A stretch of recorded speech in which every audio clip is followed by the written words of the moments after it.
And let me point one thing, which is once again said to us. The motion is there only good things coming from building a mosque? And we are saying yes. And what we have on the other side is, no, sometimes bad things could happen with anything. If you are going to build gym, some people could broken their arms, so don't do this.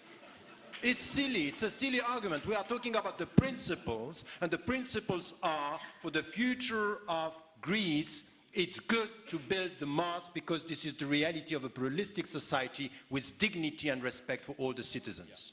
Yeah. Professor Triantafylli, would you like to add anything to the... No, I think I will pass for the sake of more questions. Okay. Mr. Murray. Well, I wanted to pick up on Tariq Ramadan's last point there. It would depend, wouldn't it, about the gym, whether or not there was a history in this set of gyms of teaching people how to break arms. It would depend whether arm breaking were part of the curriculum. And it would be a very silly person who, if it was part of the curriculum in that particular gym, kept going anyway. Somebody in the audience asked if the fact that I'm an atheist is anything to do with this. I've no idea. It's possible, as it were.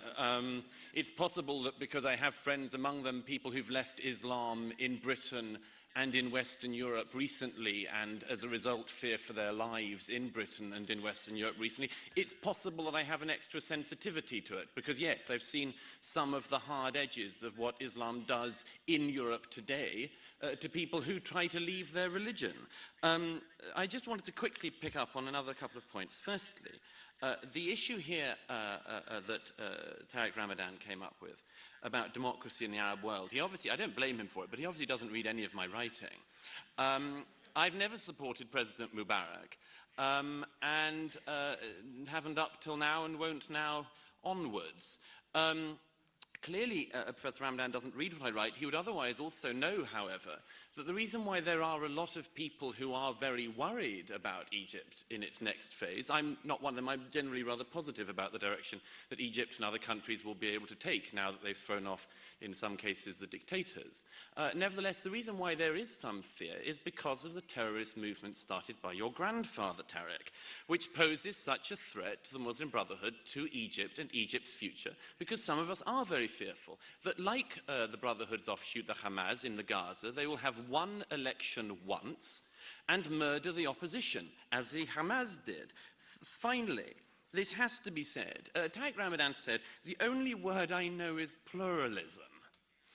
It appears that isn't the only word he knows. He also knows the word smear.